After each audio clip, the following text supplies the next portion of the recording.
You wanted the best. You've got the best podcast. The hottest podcast in the world. The Chris Voss Show, the preeminent podcast with guests so smart you may experience serious brain bleed. The CEOs, authors, thought leaders, visionaries, and motivators. Get ready. Strap yourself in. Keep your hands, arms, and legs inside the vehicle at all times, because you're about to go on a monster education roller coaster with your brain. Now, here's your host, Chris Voss. Hi, folks. It's Voss here from thechrisvossshow.com. There you go, ladies and gentlemen. Welcome to the big show. We certainly appreciate you guys coming by. 15 years of bringing the smartest people, the CEOs, the billionaires, the White House presidential advisors, the Pulitzer Prize winners, the brilliant authors and minds that write the latest stuff and expose you to the stories of the world. As we always say on the Chris Voss Show, stories are the owner's manual to life. And so we're excited to have two amazing journalists with us today. And their book that launches today on January 30th, 2024. It's called Find Me the Votes: A Hard-Charging Georgia Prosecutor and Rogue President and the Plot to Steal an American Election. We have journalist Michael Isikoff on the show with us today, and Dan Klaidman joining us on the show. And they're going to be talking to us about their amazing book, their insight, their hard-hitting reporting, and everything that went into it. Michael Isikoff is an award-winning Washington investigative journalist and author of 3 New York Times bestsellers, Uncovering Clinton, a reporter's story, Hubris, the inside story of spin, scandal, and the selling of the Iraq War, and Russian Roulette, the inside story of Putin's war on America. Daniel is an award-winning journalist and author based in Brooklyn. He spent more than a decade at Newsweek, where he served as a managing editor, Washington bureau chief, Middle East correspondent, and investigative reporter. Welcome to the show, Michael and Daniel. How are you? We're good. This good to be with you. There you go. Day. Very exciting. Congratulations on the book. I'm sure a lot of hard work and hard-hitting journalism went into this. Give us your .coms, your Twitters, wherever you want people to find you on the interwebs. I'm at D. Klaidman. That's Klaidman, at D. Klaidman. And I think my Instagram is the same. There you go. And my Facebook. And I'm at Isikoff, Isikoff, on X, formerly known as Twitter. There you go. And so congratulations on the new book, guys. Find me the votes, damn it, or else. I don't know. Well, that's not in the title. So give us a 30,000 overview of what's inside the book. Look, this is the story of the Georgia case against Donald Trump. And there is as we write in the book, a compelling logic to focusing on Georgia. Georgia was ground zero for what we say was the most anti-democratic plot in American history. It's where Trump's pressure campaign was most furious, most intense, most relentless, and went to the most extreme lengths in terms of the pressure he put on Georgia state officials at every level, from the governor to the attorney general to the secretary of state, of course, down to state legislators, to an online investigator for the secretary of state's office. I mean, Trump was calling constantly, pushing these completely bogus theories of conspiracy theories about voter fraud and secret algorithms and Dominion election machines, much of which he was getting from a bunch of eccentric lawyers who were, one of whom was a full-blown QAnon adherent. I'm talking about Lynn Wood, one of the people who was brought in to be the public face of Trump's legal assault in Florida, and the other has pled guilty in the racketeering conspiracy case in Fulton County, and that's of course Sidney Powell. So from these folks to Georgia state legislators, it was all part of a relentless effort by Donald Trump to change the outcome of the 2020 election.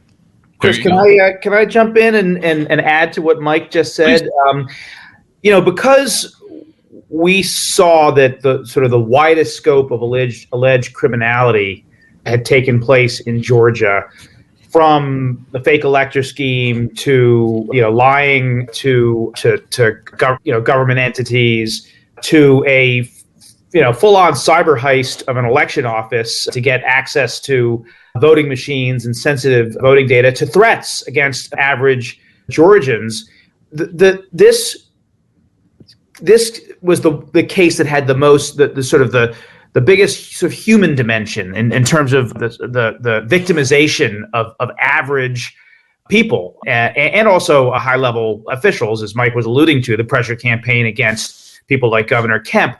But in terms of poll workers, in terms of tech workers for the Dominion voting machine company, these were people who were just, sort of average Americans who were volunteering in some cases to do the important work of democracy, and became targets of relentless and horrific threats of violence, of sexual violence, of racism, beyond anything that was seen anywhere else in the country. So that human dimension was important. And then a lot of this was also against the backdrop of the tragic history in Georgia of segregation and of voter suppression that's gone on for so long. So we just thought it was, in a lot of ways, the most compelling story to tell. And this was the story I was hoping someone would write about. You guys spent 2 years developing this story, if I'm correct. And you guys interviewed, I've always wondered, who was this person who recorded the call? And evidently, you guys were able to find who that person was and tell that story. And I don't think it's been reported a lot about that story until now with your book. So tell us who was the person who recorded that call for the infamous history that will always be remembered. Michael? Hey, Chris, I got to apologize. I cannot hear you. I just can't. We have a really crappy internet connection, and I'm not hearing your questions. So okay. I don't know. I could sign off and try to get back on, or you could let Danny. I'll tell you what. I'll let Danny answer the question, and then I'll feed it to you in the private chat. How does that sound? There's a private chat, and I'll feed you the question in the private chat. How's that sound? Can you hear that part? All right. If you can hear me and you want to put a question in the chat, and I'll take it. There you go. We'll do that. I'll let Dan take the first swing at that one. All right.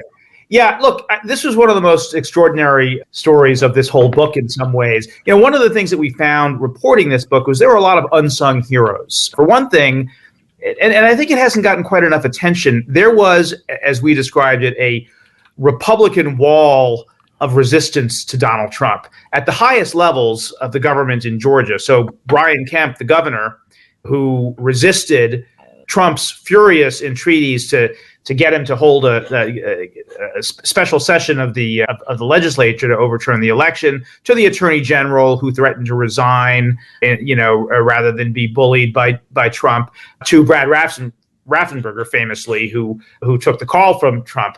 But this is a story. The person that you're talking about is the 30-year-old political consultant on Raffensperger's staff, who no one really had ever heard of, named Jordan Fuchs, who made the decision on her own unilaterally to tape this call from the president of the United States. She didn't tell her boss, Brad Raffensperger. She didn't tell Meadows, the chief of staff, who was arranging the call, and obviously she didn't tell the president herself. She knew she had to do this because of the likelihood, the certainty that Trump would come out afterwards and distort the call to benefit his own political interests. And so she taped it. She was on the call, but on mute, so nobody knew she was there. And it was a really, we call it the gutsiest, most consequential act of the whole post-election battle. Mm-hmm. And it's the key piece of evidence, not just in this case, but it is front and center in Jack Smith's case as well. Mm-hmm. And one last point on her courage in doing this. She happened to be visiting her grandparents in Florida, which is a two-party consent state, which means that if you're going to record someone on the phone, you need to get the consent of the person you're recording. She didn't do that, and that meant that she was exposing herself to the possibility of criminal prosecution. We know that when the January 6th committee wanted to bring her forward to testify, a lawyer for the Secretary of State's office asked that they not do so because of the concerns that she could be prosecuted. In the end, Fani Willis, the Fulton County District Attorney who was leading the investigation of Trump in Georgia, was able to put her in the grand jury only because she immunized her. And so they did get her testimony. But an extraordinary story from, again, one of the unsung heroes of the whole Georgia episode. There you go. Without her, we may have never even heard of this. Absolutely. And I think it was rumored that he was making the same calls to Michigan and other places, but there was no recordings of him. I think there was at least one attorney general or election official that said, "Yeah, we got a call from Trump," and whatever. But evidently that was going on still, and this is the only one we were able to really capture. Is that correct? That's right.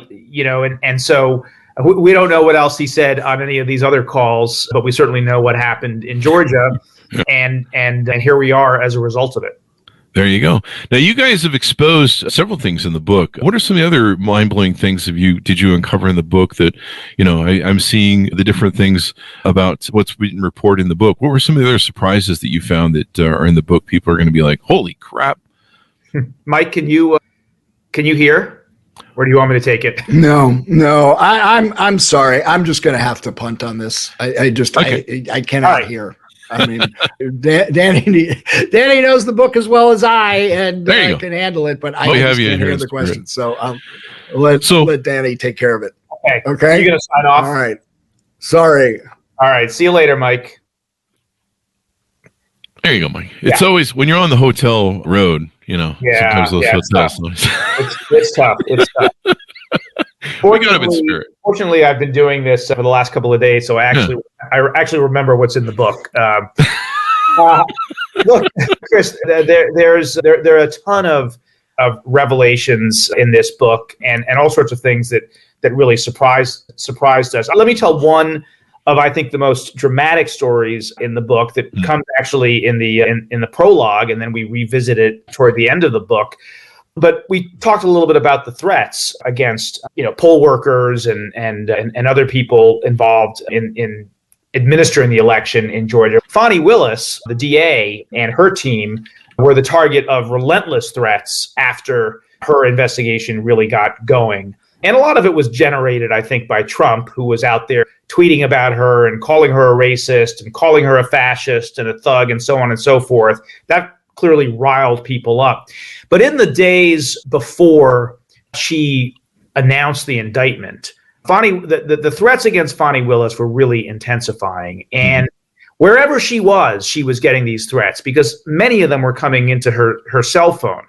There was one person in particular who was calling regularly, and he had this creepy computer disguised voice, and he was making the most sickening sexual and racist threats. I'm going to you. I'm going to you.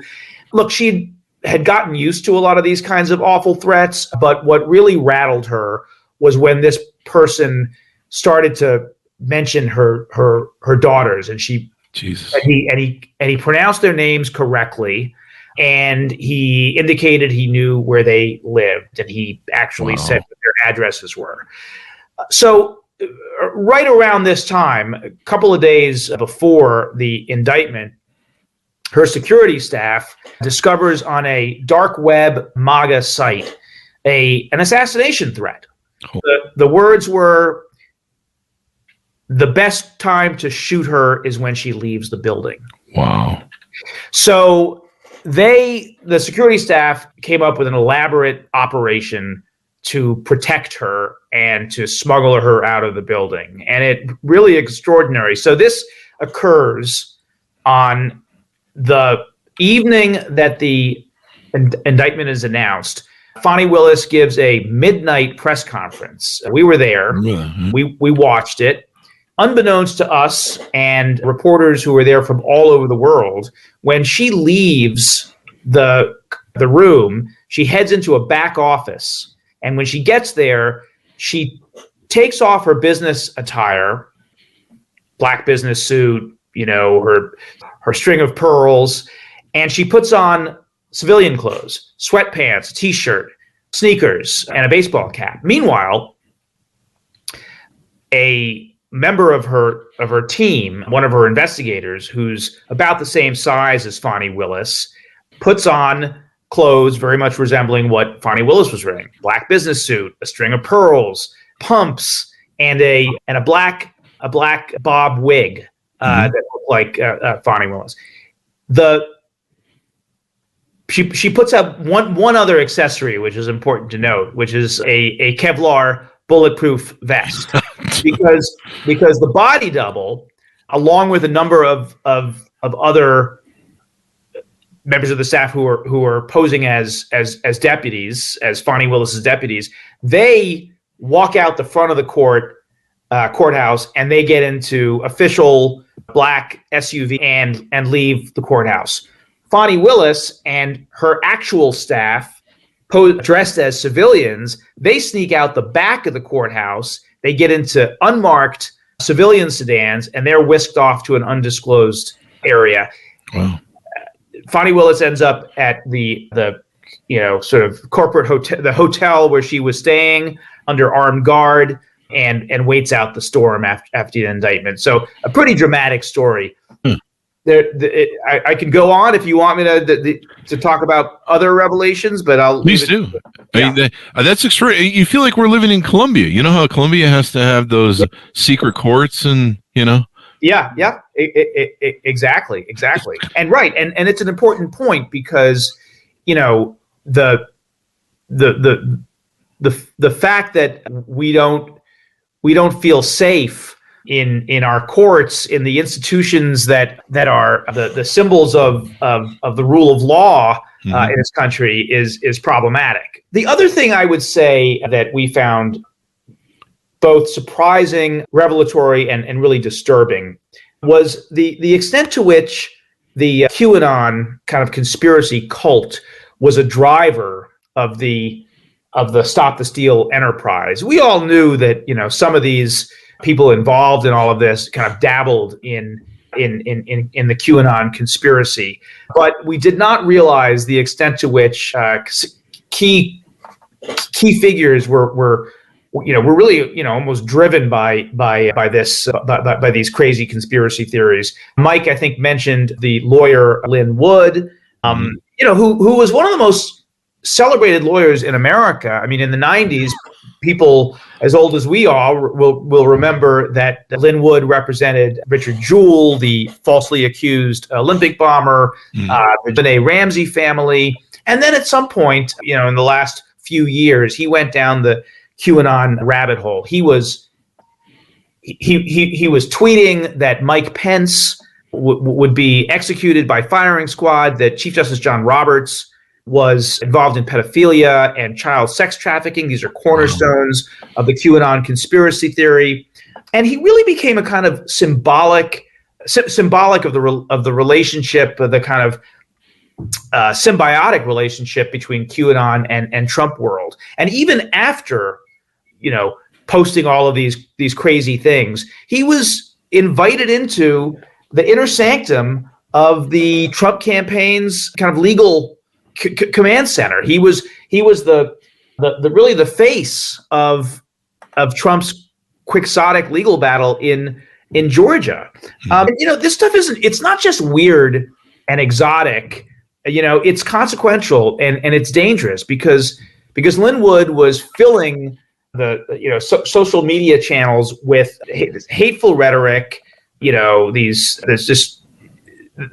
encouraged this sort of torrent of violent and hateful threats, and it terrorized average American citizens. And so I just think that people aren't fully aware or appreciate the extent to which QAnon was a factor in all of this. I just make one last point. Trump was calling Lynn Wood and cheering him on. We have audio tape of Trump calling him. And one of the most important figures in the QAnon conspiracy, the guy who basically ran the platform on which QAnon conspiracy theories were spread, and who some people believe was Q himself, although he eventually denied that, a man named Ron Watkins. He was actually involved in the discussions and the planning with Lynn Wood and Sidney Powell, and he was piped into their meetings from Japan, where he lived. And what the last thing I'll say about this is Ron Watkins at one point tweeted a video of a Dominion tech worker, Dominion being the company that made the voting machines that were used and were the object of a lot of these ridiculous conspiracy theories. He tweets this picture of a Dominion tech worker in Georgia, a young guy, an immigrant from North Africa, who's putting a flash drive into his laptop. And he says, with no evidence at all, that this guy was manipulating voter data. Utter and total nonsense. Ron Watkins had hundreds of thousands of followers on Twitter, on X now, and it unleashed all of the QAnon foot soldiers who went after this guy. They doxed him, they threatened him. He ended up, they were putting animated nooses on social media outside of his house that were swinging ominously.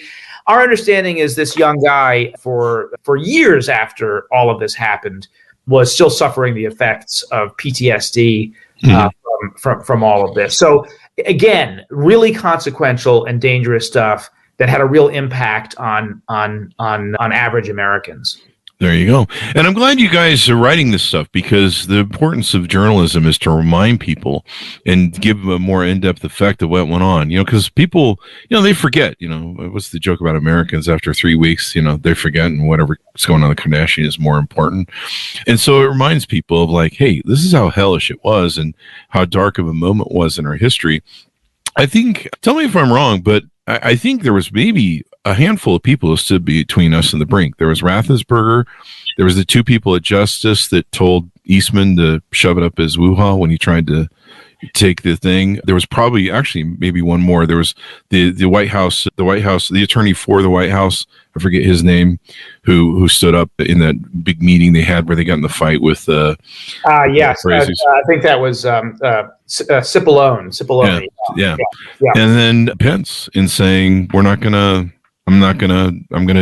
follow the Constitution. I think there was maybe 5 people that stood between us and the brink. Maybe there was more that refused, that did what Raffensperger did. We just don't have a recording of it. Yeah, and look, that is, if there is a hopeful story in all of this, it's that some people do have the courage and do stand up and make a difference, and that is an important story of what happened in Georgia. That Republican wall of resistance that I talked about, it would have made a huge difference in Georgia if the governor, Trump thought one of the reasons he focused on Georgia was because he thought, Georgia was in the bag. First of all, Georgia had gone Republican since 1992. He fully expected he was going to win there, but also Republicans controlled the government, at all levels, from the legislature to the governor's mansion. So he fully expected that, Kemp and the others would back him up. And the fact that they didn't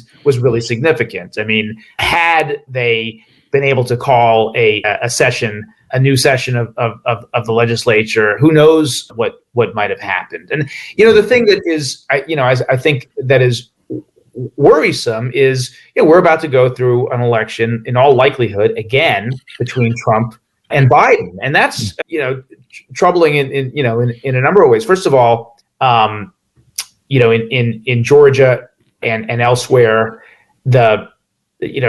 Trump is going to do whatever he can, and obviously he's going to do whatever he can to make sure that he's got his own people in place who can do his bidding. But it is also, I mean, even if you think about the QAnon issue that I was just talking about, there's a sense that after 2020, the sort of QAnon thing beginning to fade a bit from people's minds. We were in the media; we weren't writing about it as much. It sort of was not at the above the surface, but it was, and it is. These sort of dark forces are still bubbling, kind of menacingly beneath the surface, and the polling suggests that there's still a significant percentage of Americans who are either, full-on QAnon adherents or are QAnon curious and susceptible to QAnon, 25-30% maybe. Wow. So if you think about this looming almost certain election, I think, between Trump and Biden again, that that clash, I think, is likely to fulfill the prophecy of a lot of QAnon people that Donald Trump is going to battle Biden and is going to win back his restore his rightful place as the leader of this country. And you got to believe that Donald Trump is going to tap into that paranoia for electoral purposes and legitimize a lot of those crazed beliefs. He did it the first time around. I'm not sure he has any incentive not to do it again, and that could lead to violence again. There you go. And I think the damage was done, even though, Georgia is now prosecuting him and everything else. You see the stats, I'm sure you've seen them, where people have less faith in our elections than ever before, even like normal people who aren't, they're maybe a little bit more moderate or first-time voters. They're questioning our elections. And I mean, that's what has Putin laughing to the bank. Yeah. That's all you need is and Trump has been doing it, since he won in 2016. In fact, he was doing it before he won in 2016, where he said that immigrants are going to vote and I can't lose. And if I do lose, it's only because of, fraud in the election. And again, who here thinks that he's not going to do that again? Yeah. He's got every indication is that he will. And that is problematic, and it's corrosive to our democracy if half the population thinks that democracy is fully broken and elections don't work. Yeah. Let me ask you this: today the news came out that the prosecutor, who's I believe is the lead prosecutor in the Georgia case, he settled his divorce today ahead of testimony that he might have made. So he basically avoided testimony and shut down the thing. Did you guys have any inkling in your book? I know you guys have probably been in edit and waiting to print for a while. Did you have any inkling of this divorce story and any potential, affair with Fani Willis? We did not. And interestingly, since it all happened, I've spoken to people who are close to her and who work with her, and they were all completely shocked. So the people around Fani Willis had no idea that this was going on. We should say that she has not acknowledged it yet. She has not confirmed the allegations, but we're expecting that she's going to file a response to that original motion that dropped a few weeks ago later this week. The deadline is on Friday. We did write about Nathan Wade, the lead prosecutor who she was allegedly having this improper relationship with. And interestingly, he was not the first, second, or possibly even third person that she went to for this job. She originally went to Roy Barnes, who was the former Democratic governor, the last governor in Georgia since I guess he was governor in I can't remember exactly when he was governor, but anyway, the last Democratic governor of Georgia, and a real heavy hitter, like one of the premier lawyers in the state. And she also went to a guy named Gabe Banks, who was a former federal prosecutor and a very well-respected criminal defense lawyer. He too turned her down. The reason that both of them turned her down largely was because of these threats. Roy Barnes said to us, hypothetically, because he didn't want to talk directly about it, he said, hypothetically, would you want to be followed around for the rest of your life by a bodyguard? And Gabe Banks, we understand it was his family. He was concerned, and his wife was concerned about potential threats. So she ultimately settled on Wade, and some people have questioned whether he had the credentials to be the lead lawyer in a case like this. What's important to understand, and I think has not been really fully reported, is that Nathan Wade was never anticipated to be the main trial lawyer in the case or the sort of legal architect of the case. He was always going to be the kind of manager, the guy who was behind the scenes, the guy who ran the grand jury process. And by all accounts, he was very good at those things. In fact, I spoke to one of the grand jurors who watched Wade over hundreds of hours, helped navigating the grand jury through dozens of witnesses, thousands of documents, some of the legal issues that they had to deal with, and said that he was really quite good. There is a suggestion that she hired someone who didn't have the credentials for a job like this because they were lovers, and I think it's more complicated than that.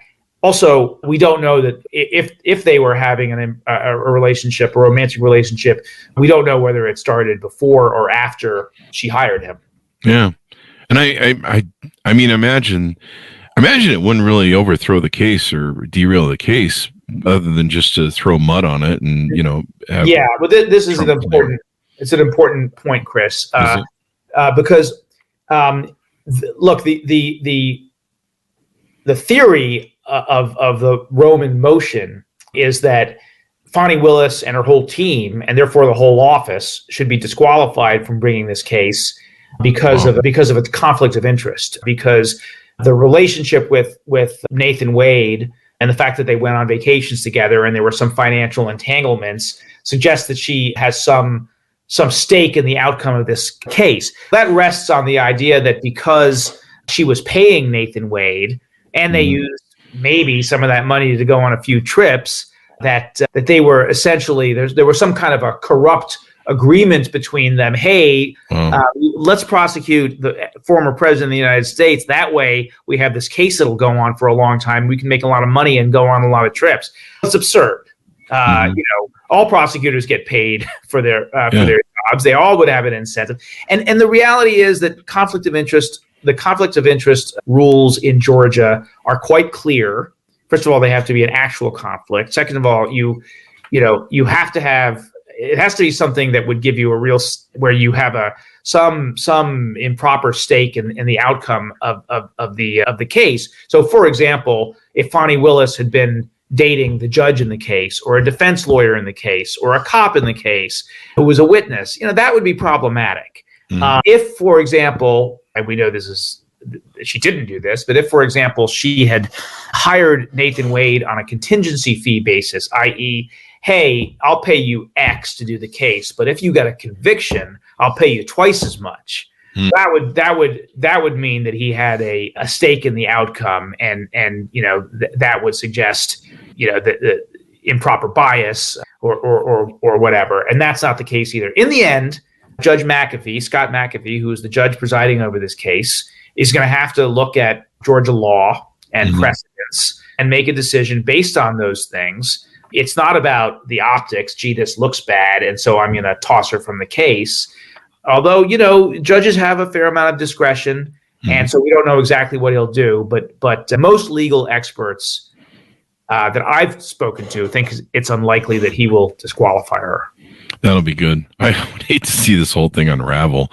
And that is the risk, because, and I'll explain why. The way it works is, if she is disqualified, nobody on her team can handle the case, and in fact, nobody in the office can, because she's the district attorney. So the conflict would taint the entire office. That means they'd have to try to go. It would go to something called the Prosecutor's Council in Georgia, and they would have to figure out what to do. They would have to find another district attorney's office that could take on this case. There are not a lot of district attorney's offices in Georgia that have the resources to take on a case like this. And imagine, the team would have to learn all of the ins and outs of the cases, to reinvestigate parts of the case. I mean, it would be a disaster, and I think there's a likely chance that it would never get to trial. Yeah, or be delayed indefinitely.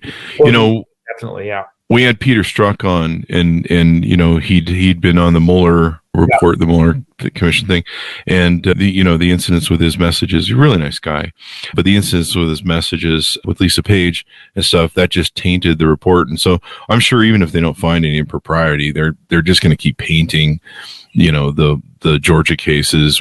This went on, and all that crap to try and devalue it and stuff. Yeah.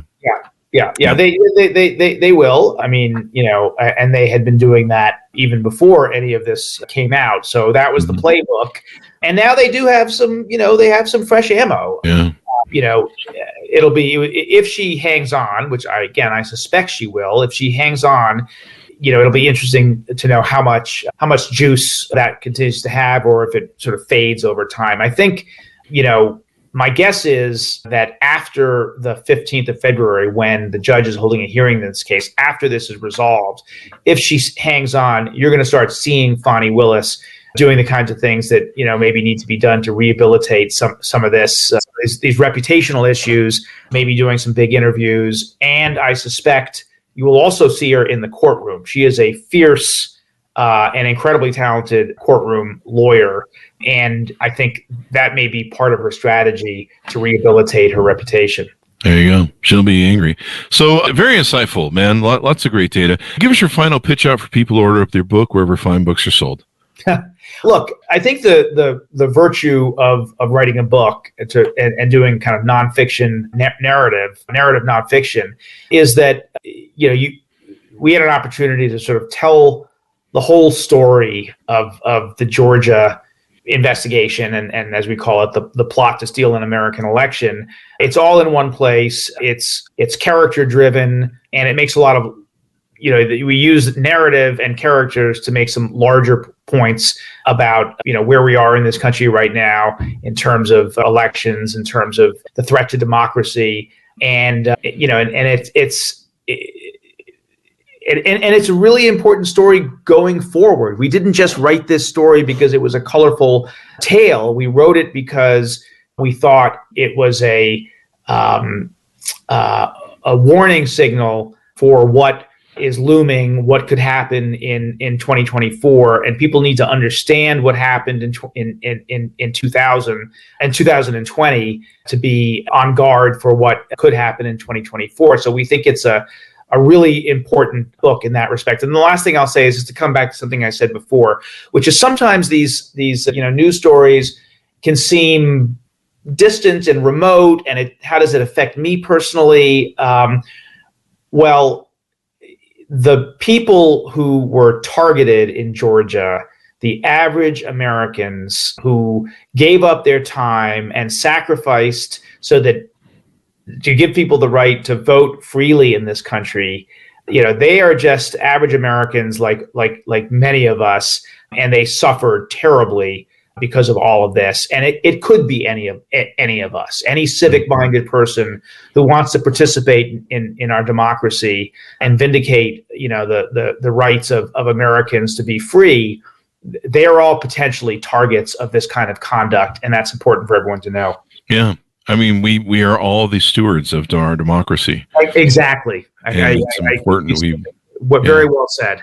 We need to defend that. I mean, 248 years. Let's hope we can get to 250 for just a round number of it. Yeah. But I'm glad you guys are out there with the book. I'm glad you did the hard-hitting work of telling these people stories of heroes and reminding people, who've forgotten. A lot of this stuff, like you said, just there's some crap went back there. So thank you very much, Dan, for coming on the show. We really appreciate it. Give us your Thank you. Give us your .coms anywhere you want people to follow you on the interwebs. I've been back on X to promote the book, so I'll be there for a while. It's at D. Klaidman, and D. Klaidman is also my Instagram, and Facebook. I think it's also D. Klaidman, but or maybe it's just Dan Klaidman. So those are the places where you can find me, and I'm at CBS News on the investigative team there. So if anybody has things that they think ought to see the light of day, hit me up, and hopefully we can do the good investigative work that needs to be done in this country for CBS. There you go. We love journalists. You guys stand between us and the brink, except for one channel. I think we all know the 3-letter words that are on that channel, but we love journalists. So there you go. Thank you very much, Dan, for coming on the show. Order up the book, folks. It just comes out today, January 30th, 2024. Find Me the Votes, a hard-charging Georgia prosecutor, a rogue president, and a plot to steal an American election. Remember, folks, we are all the stewards of our democracy, and it's really important that we keep one. Thanks for tuning in. Be good to each other. Stay safe, and we'll see you guys next time. And that should have a sound.